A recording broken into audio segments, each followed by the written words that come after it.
Hello friends, आज मी इथे बनवत आहे सोलकढी. तर माझ्या पद्धतीने मी सोलकढी बनवून दाखवते. तुम्हाला आवडली तर लाईक, शेअर, सबस्क्राईब करा. इथे मी किसलेलं खोबरं घेतलं आहे. त्यात लसूण, जिरं, काळी मिरी, मिरची आणि थोडी कढीपत्ता टाकले. आता मी ते वाटून घेते. हा व्हिडिओ मी जरा फास्ट फॉरवर्डमध्येच केला आहे. तर आता मी हे वाटून घेते आणि गरम पाणी घ्यायचं आहे गाळण्यासाठी, कारण का ते गरम पाण्यामध्ये व्यवस्थित आपल्याला रस त्याचा खोबऱ्याचा रस व्यवस्थित येतो. तर आता हे गाळणं घेऊन त्याच्यामधून गाळून गाळून घ्यायचं 2-3 वेळा. हा नारळ आमचा शहाळाचाच नारळ होता, गावचा. तुम्ही विकतचाही घेऊ शकता इकडचा नारळ. तर इथे मी आता 3 वेळा गाळून घेते. आणि काही जण आमसूल घालतात, तर मी इथे सोलकढीसाठी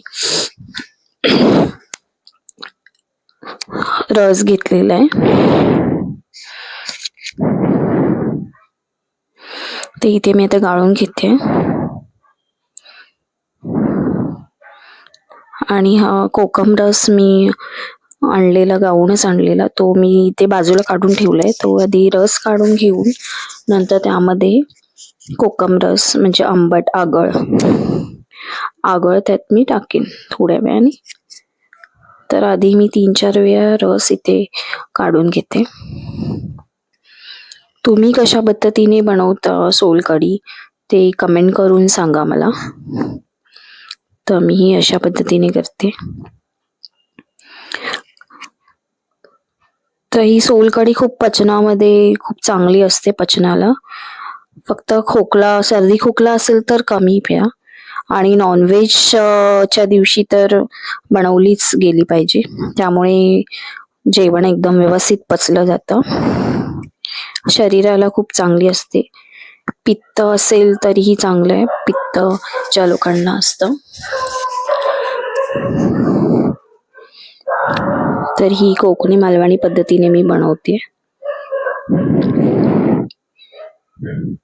काही जण याला फोडणी देऊ शकतात नंतर, पण मी आता ह्या सोलकढीला आज फोडणी नाही देते. ते साईडला मी